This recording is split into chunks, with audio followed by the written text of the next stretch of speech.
ඉස්සර හිටියා අපි අහලා තියෙන පොඩි කාලේ සින්දුවක් එල්ල ලාද මැරුවේ මර ලාද එල්ලුවේ කියලා. ඒ ප්‍රහේලිකාව කවුද විසඳුවේ? මරුසිරා මැරුණේ කොහොමද?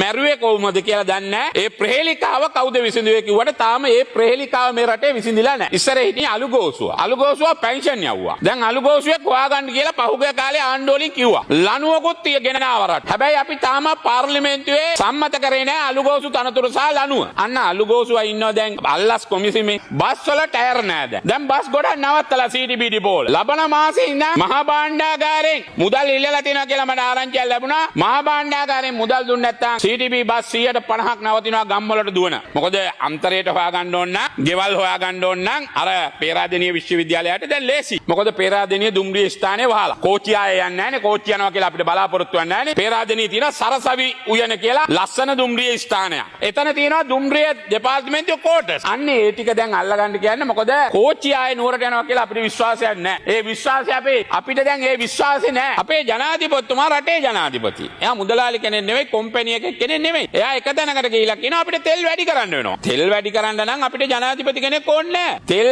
අඩු කරන්නත් අපිට ජනාධිපති කෙනෙක් ඕනේ නැහැ. ඒ දවස්වල කිව්වේ තෙල් වැඩි කරන්න කොම්පැනියක් නෙවෙයි මේක. මේ ಖನಿಜ තෙල් සංස්ථාවේ සභාපති නෙවෙයි අනුර කුමාර. ජනාධිපතිතුමා ශ්‍රී ලංකා ජනරජයේ ජනාධිපති. ජනරජයේ ජනාධිපති තෙල් වැඩි කරන ගැන එක වේදිකාවල කියනවා. මේවා එච්චර මේ රටේ ජනාධිපති කෙනෙක් හැටියට කියන ඒවා නෙවෙයි. මේවා කියන්න හොඳ නැහැ. ඒවා තවත් හොඳට අපි මතක තියාගන්න ඕන. ඉස්සර හිටියා අපි අහලා තියෙන පොඩි කාලේ සින්දුවක් එල්ල ලාද මැරුවේ මර ලාද එල්ලුවේ කියලා. ඒ ප්‍රහේලිකාව කවුද විසඳුවේ? මරුසිරා මැරුණේ කොහොමද?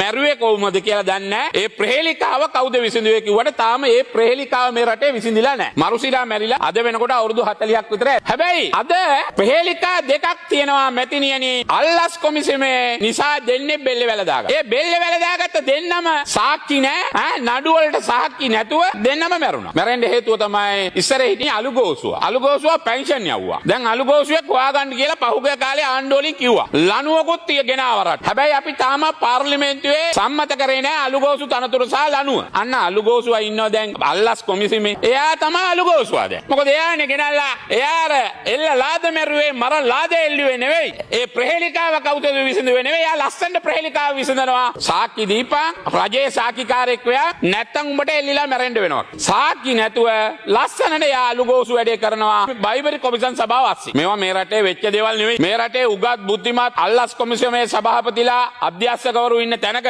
මේ වගේ දේවල් වෙනවා කියන එක මේ ඉදිරියට මේ රටේ හොඳ තැනක නෑ. මේ රටේ නීතිය ගැන අපිට කතා කරන්න වෙනවා. ඊයේ පෙරේදා බැසිල්ගේ ගේ අල්ලගත්තා. මන්තරේද යන්තරේද මට තේරෙන්නේ නැහැ. ඒක ඇවිල්ලා පිරුලින් සිල්ලගේ මන්තරේ වෙන්න ඇති. ඒක නම් අන්තරේ නෙවෙයි. මොකද අන්තරයට හොයාගන්න ඕන නම්, ගෙවල් හොයාගන්න ඕන නම් අර පේරාදෙණිය විශ්වවිද්‍යාලයට දැන් ලේසි. මොකද පේරාදෙණිය දුම්රිය ස්ථානේ වහලා. කෝච්චි ආයේ යන්නේ නැහනේ. කෝච්චි යනවා කියලා අපිට බලාපොරොත්තු වෙන්නේ නැහනේ. පේරාදෙණිය තියෙන සරසවි උයන කියලා ලස්සන දුම්රිය ස්ථානයක්. එතන තියෙනවා දුම්රිය දෙපාර්තමේන්තුවේ කෝටස්. අන්න ඒ ටික දැන් අල්ලගන්න කියන්නේ මොකද කෝච්චි ආයේ නුවරට යනවා කියලා අපිට විශ්වාසයක් නැහැ. ඒ විශ්වාසය අපිට දැන් ඒ විශ්වාසය නැහැ. ආයේ පේරාදෙණිය මල්වත්ත බලන්න යන්න ගම්පහ ඉඳලා කෝච්චි යන්න බෑ මන්ත්‍රීතුමා. ආයේ පොළොන්නරුවේ ඉඳන් පේරාදෙණියට කෝච්චි යන්න බෑ තාම නෑනේ. ඒ නිසා ඔය නුවර එක්කෙනෙක් ඔයා hina වෙන්න එපා. ඔයා මේවා ප්‍රශ්න මේ. ඒකින්ද සරසවි උයන වටේට තියෙනවා කෝටස්. අනේ ටික අල්ලගන්න කියන්නේ පේරාදෙණිය විශ්වවිද්‍යාලේ ළමයි දෙයි හාමුදුරුවනේ. පේරාදෙණිය ඉඳන් මන්ත්‍රීතුමිය කොච්චර දුරද මේ ගම්පහට. ඉතින් ගම්පහ කෝටස් ඕවා අල්ලලා වැඩක් නෑ. ඕවා වෙන කාට හරි දෙන්න. කාගේ ගයක් වුණත් කමන්නේ ඒක දෙන්න ඕන දුන්නට කමක් නෑ.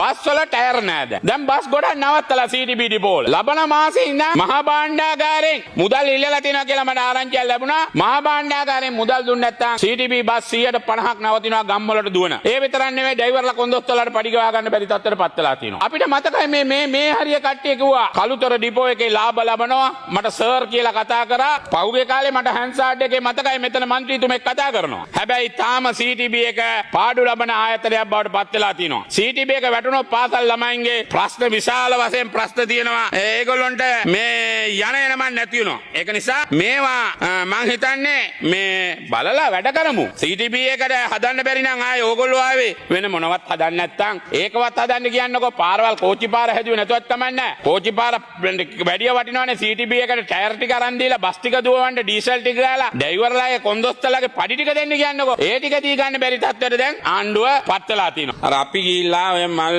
තියන්නේ නැහැ. අපි බාධා කරන්නේ නැහැ. නමුත් අපි කියන්න ඕන දේ කියන්න ඕන. මේ රණවිරු ජයග්‍රහණය කවුරුත් බෙදාගත්තට කමක් කමන්නේ ආණ්ඩුවක් වුණාම ඒකට සතුටු වෙනවා. හැබැයි මේ ආණ්ඩුවේ ඉන්නවා සමහර ඇමතිලා මේ රණවිරු ජයග්‍රහණය කොච්චර වින්දත් අද අපිට ආරංචියක් තියෙනවා. ආරංචි නෙවෙයි ඒක හරියටම හරි දකුණු පළාතේ ඇමති කෙනෙක්ගේ දුවේ. ඉගෙන ගන්න ඕන මැතිනිය, උපාධි ගන්න ඕන, PhD ගන්න ඕන. අපිට කමක් නැහැ. ඒකට අපි ඉරිසියා කරන්නේ නැහැ. හැබැයි මැතිනියනි PhD එක ගහන්න ගිහිල්ලා ඉන්නේ කොහෙද? එංගලන්තේ නිව් කැස්ටල් කියන නගර. ඒ ගෙදර කාගේද? ගෙදර රාජා කියලා ඩයස්පෝරාව හොඳටම ඩයස්පෝරාව එක්කෙනෙක්ගේ ගෙදර තමයි නිව් කැස්ටල් වල ඉන්නේ. මේ රටේ කැබිනට් ඇමති කෙනෙක්ගේ දුවේ. අපි කියන්නේ නිව් කැස්ටල්. එංගලන්තේ නිව් කැස්ටල් වල තමයි ඉන්නේ.